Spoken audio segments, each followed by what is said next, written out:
부동산 중개사 48세, 계약 없는 달력 앞에서 길을 잃었다. 벽에 걸린 달력을 한참 바라보고 있었다. 예전 같으면 빨간 펜으로 동그라미가 가득했을 날짜들이다. 계약 날짜, 잔금일, 고객 미팅. 달력이 곧 수입이었고 일정이 곧 희망이었다. 그런데 그달 달력은 깨끗했다. 이번 달엔 계약이 하나도 없네. 처음엔 잠시 쉬어가는 구간이라 생각했다. 하지만 하루 이틀, 일주일이 지나도 전화는 울리지 않았다. 부동산 중개사로 15년을 버텨온 48세. 계약 없는 달력 앞에서 그는 처음으로 길을 잃은 기분이 들었다. 부동산 일은 늘 불안정했지만 동시에 성취가 분명했다. 계약서 한 장, 도장 하나가 곧 결과였다. 그런데 시장이 식고 사무실을 정리하고 나니 그 모든 기준이 사라졌다. 은퇴든 사실상 휴업이든 그 순간부터 삶은 갑자기 측정할 수 없는 상태가 된다. 중개사 은퇴 후 가장 힘든 건 성과의 공백이다. 부동산 중개사는 성과가 눈에 보이는 직업이다.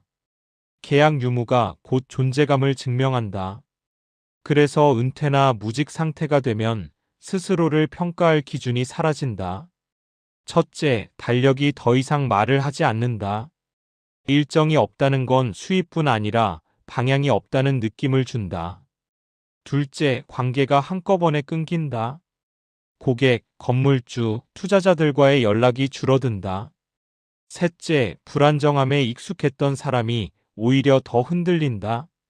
늘 버텨왔지만 끝을 대비하진 못했다. 사례 1. 계약이 없으니 하루가 너무 길더군요. 49세 전직 중개사. 사무실을 정리하고 집에 있으니 시간이 흐르지 않았다. 그는 지역 상권 분석 모임에 참여하며 소규모 컨설팅을 시작했다. 매매는 못해도 보는 눈은 남아있더라고요. 사례 2. 수입보다 정체성이 더 무너졌어요. 47세 전직 개업 공인중개사. 늘 사장님으로 불리던 사람이 갑자기 소개할 말이 없어졌다. 그는 부동산 관련 유튜브 채널을 열어 경험을 나누기 시작했다. 조회수보다 다시 말할 주제가 생긴 게 컸어요. 사례 3. 가족 앞에서 더 불안해졌습니다. 50세 전직 중개업자. 집에 있는 시간이 늘자 경제적 부담이 더 크게 느껴졌다. 그는 임대관리 대행 업무로 방향을 틀었다. 계약 한 방보다는 꾸준함이 필요하더군요. 부동산 중개사에게 필요한 은퇴 준비의 핵심. 부동산 중개사의 은퇴 준비는 한 방에 의존하지 않는 구조를 만드는 것이다. 첫째, 성과 기준을 재설정하자. 계약 건수가 아닌 상담수 콘텐츠 관리 물건수로 기준을 바꿔야 한다.